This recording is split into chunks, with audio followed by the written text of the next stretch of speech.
नमस्ते, राधे राधे। मेरा नाम अलका है। आप सभी को हमारे यूट्यूब चैनल में बहुत बहुत स्वागत है। हम ललई छठ यानी जो हर छठ जिसको बोलते हैं गांव की भाषा में, हम आपको उससे संबंधित कुछ जानकारी बताना चाहते हैं कि उस व्रत के बारे में। ललई छठ क्या है? जो ये बलराम जो है श्री कृष्ण के बड़े भाई बलराम हैं, इनके जन्मदिन के रूप में मनाया जाता है छठ के रूप में। तो इसमें जो है सभी माताएं व्रत करती हैं और हमें किस तरह व्रत करना चाहिए, इसमें कौन सा भोग लगाना चाहिए, इसके बारे में हम आपसे बताएंगे। तो जिनके लड़के हैं और लड़कियां हैं यानी पुत्र और पुत्री हैं, तो हमारे लिए दोनों ही प्रिय होते हैं। तो हमें व्रत रखना चाहिए या नहीं रखना चाहिए? हाँ, हमें व्रत रखना चाहिए, लेकिन जिनके बेटे होते हैं वो वही व्रत रखते हैं, ऐसे ज़्यादा करके मान्यताएं होती हैं। पहली बार व्रत के बारे में कि पहली बार हम 2024 में व्रत रख सकते हैं नहीं रख सकते हैं, तो 2024 में आप व्रत रख सकती हैं, लेकिन थोड़ा सा मायके का सामान और थोड़ा सा सामान जो है ससुराल का होना चाहिए। इसमें से जैसे कि कपड़े हैं और मेवा मिष्ठान जो भी होता है, जो भी आपके उसमें है वो आप ले करके पूजा कर सकते हैं, मंगा सकते हैं, लेकिन मायके का सामान उसमें लगता है। तो छठ में कौन कौन सा भोग लगाना चाहिए, क्या खाना चाहिए, उससे संबंधित भी मैं आपको जानकारी बताना चाहती हूँ। जैसे कि इसमें 6 प्रकार का अनाज लगता है और आप गाय का दूध का सेवन नहीं कर सकते हैं, वर्जित है।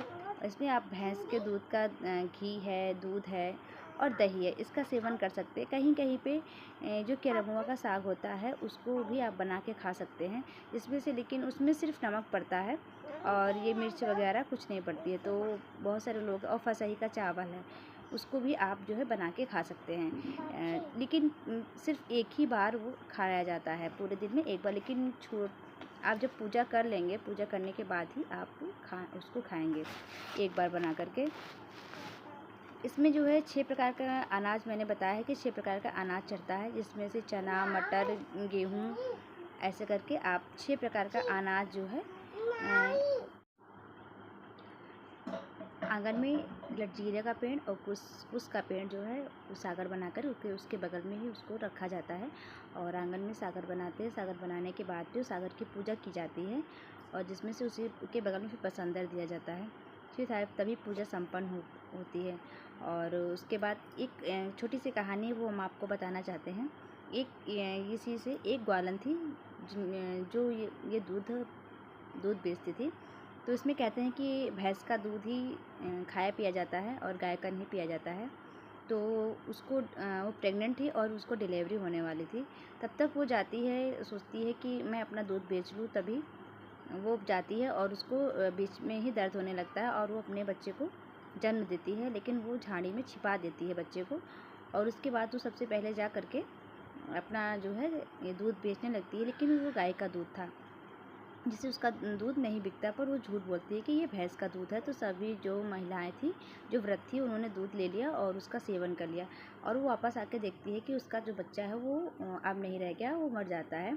तो फिर बाद में वो बहुत पश्चाताप करती है, लेकिन जितनी महिलाएं जो व्रत थी वो सभी जो है हाथ जोड़ के गलती माफ़ी मांगते हैं कि हे माता जी से कि माता जी इनका जो बच्चा है वो वापस कर दो, इन्होंने जो गलती की है इसके लिए इनको बहुत पश्चाताप है। तो फिर सबके विनती करने से उनका जो बच्चा है वो जीवित हो जाता है। तो इसीलिए कहते हैं कि मतलब इस व्रत में जो कुछ चीज़ें हैं वो निश्चित है। और जैसे जोते हुए खेत में भी नहीं जाते, गांव में अधिकतर हल्की पूजा होती है। किसान तो बिल्कुल ही खेतों में नहीं जाते हैं, उस दिन तो कोई काम नहीं करते। तो आपको मेरा ये वीडियो कैसा लगा, प्लीज़ आप सभी लोग लाइक कमेंट करके बताते रहिए, ताकि मुझे मोटिवेशन मिलता रहे और मैं अच्छे से अच्छे वीडियो बना सकूँ। ओके, राधे राधे।